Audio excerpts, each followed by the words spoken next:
আজকে আমি বানাবো লাচ্ছা। সন্ধেবেলাতে আমার ছেলে চলে আসলে ছেলে এসে খালি খাবার খোঁজে, কি খাবো কি খাবো, দুপুরেও তাই করে। তো আজকে ওর জন্য একটুখানি সন্ধেবেলাতে দেখি ভাবছি যে লাচ্ছাটা বানিয়ে দেবো। অনেক দিন ধরে লাচ্ছাটা পড়ে আছে। এই যে এই লাচ্ছাটা অনেক দিন থেকে পড়ে আছে, আমাদের এটা বানানোই হয় না। তাই ভাবছি আজকে বসে বানিয়ে দিই। আমি ছোট্ট করে একটা হাঁড়ি নিয়েছি, হাঁড়িতেই করে নেব। একটুখানি ঘি দেবো, ঠান্ডাতে তো না ঘিটা জমে গেছে।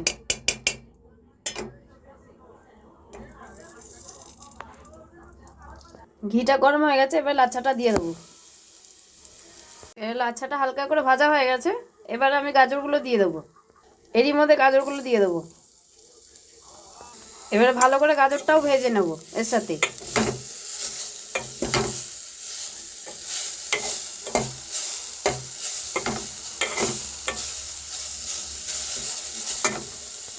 ঘি দিয়ে ভালো করে ভাজা হয়ে গেছে, এবার আমি দুধটা দিয়ে দেবো।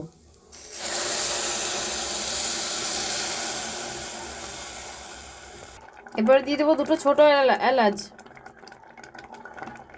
এবার দিয়ে দেবো চিনি।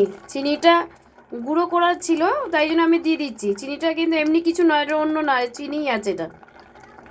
চিনিটা অনেক দিন ধরে পড়েছিল, ডালা পেকে যাচ্ছে, আমি ভাবলাম তাহলে এতেই দিয়ে দিই। এবার দিয়ে দেবো কাজু কিশমিশ। আর একটু অল্প দুধ দিয়ে দিই, একটু টাইট হয়ে গেছে, ঠান্ডা হলে তো একবারে জমে যাবে। লাচ্ছাতে খুব দুধ টানে, মানে লাচ্ছাটা খুব তাড়াতাড়ি জমে যায়।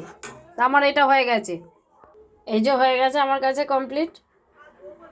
ছেলে খালি এসে খোঁজে কি খাবো কি খাবো, তা আজকে এটাই খাবে।